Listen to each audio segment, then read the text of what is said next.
तो वजीर एक्स को लेकर आजकल काफी हलचल है। वो 2024 वाला 2000 करोड़ का क्रिप्टो स्कैम याद है? हाँ बिल्कुल। अब सवाल ये उठ रहा है कि जो पैसा फंसा है वो वापस मिलेगा, मतलब कोई रास्ता बन रहा है या मामला और बिगड़ रहा है? बिल्कुल।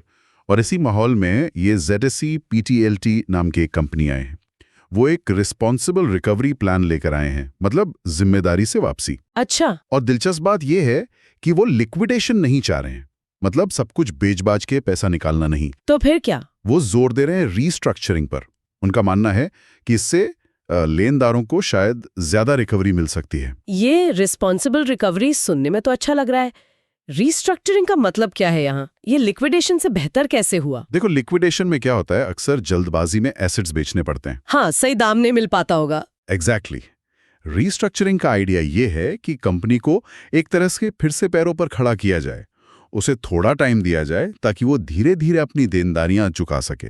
तो ज़ेल्टाई का तर्क यही है कि इस तरीके से जो क्रेडिटर्स हैं, मतलब लेनदार, उनको ज्यादा पैसा वापस मिलने की संभावना है। हाँ, मैंने भी पढ़ा था इकोनॉमिक टाइम्स में, शायद कह रहे थे कि 80% से ज्यादा टोकन वापस मिल सकते हैं। हाँ, ये आंकड़ा सामने आया है और ये काफी बड़ा लगता है। वाकई। लेकिन देखो, ये प्लान अक्सर काफी पेचीदा होते हैं। मतलब ये चलेगा या नहीं, ये इस पर निर्भर करता है कि कंपनी के पास असल में है क्या वो आगे मुनाफा कमा पाएगी, और लेनदार भरोसा करेंगे इस प्लान पर। बिल्कुल, ये सब चीजें अभी देखनी होंगी। अच्छा, और इसी भरोसे के लिए शायद अब दोबारा वोटिंग हो रही है। कुछ बदला है पिछली योजना में? जी हाँ, प्लान में कुछ बदलाव किए गए हैं, इसीलिए दोबारा वोटिंग हो रही है। और ये वोटिंग बहुत जरूरी है। कब से कब तक है ये? ये 30 जुलाई को शुरू हुई थी और 6 अगस्त 2025 शाम 7:30 बजे इंडियन टाइम तब तक चलेगी। ठीक है। और ये सब क्रोल प्लेटफॉर्म पे हो रहा है। ट्रांसपेरेंसी और सिक्योरिटी के लिए ये प्लेटफॉर्म जाना जाता है। हर वोट सिक्योर है, वेरीफाइड है, टाइम स्टैम्प के साथ। और ये सब सिंगापुर कोर्ट की निगरानी में चल रहा है? हाँ बिल्कुल, सिंगापुर कोर्ट की निगरानी है ताकि पूरी प्रक्रिया निष्पक्ष रहे। तो ये सिर्फ फॉर्मेलिटी नहीं है? नहीं, बिल्कुल नहीं। ये सीधा यूजर्स के फंड की रिकवरी से जुड़ा है। उनका वोट ही तय करेगा कि ये ज़ेटाई वाला रीस्ट्रक्चरिंग प्लान लागू होगा या नहीं। तो वो 6 अगस्त की डेडलाइन बहुत क्रिटिकल है।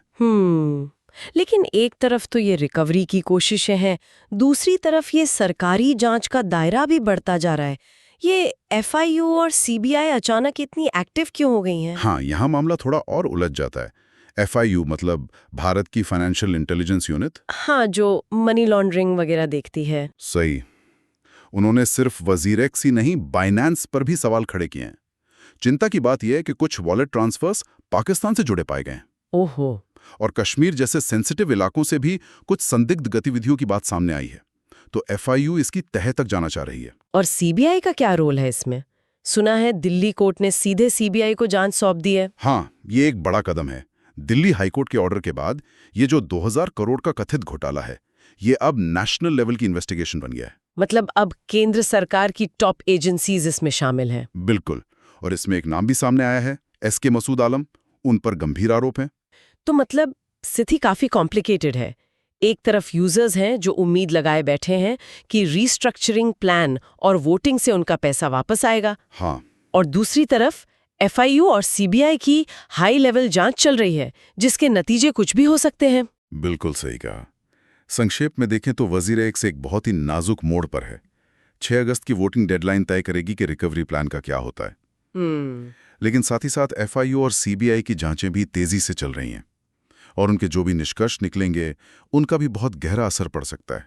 और इन सब के बीच घूम फिर के वही सबसे बड़ा सवाल मन में आता है, क्या लोगों को, यूजर्स को उनका फंसा हुआ क्रिप्टो वापस मिलेगा आखिर में? यही मिलियन डॉलर क्वेश्चन है। और सोचने वाली बात यह है कि वजीर एक्स का भविष्य और यूजर्स की रिकवरी किस पर ज्यादा टिकेगी? क्या ये यूजर्स के वोटिंग के नतीजे पर निर्भर करेगा या फिर इन सरकारी जांचों के नतीजों पर, या शायद दोनों के तालमेल पर? हो सकता है। शायद इन दोनों के जटिल इंटरप्ले पर ही सब कुछ निर्भर करेगा। ये तो अब आने वाला वक्त ही बताएगा।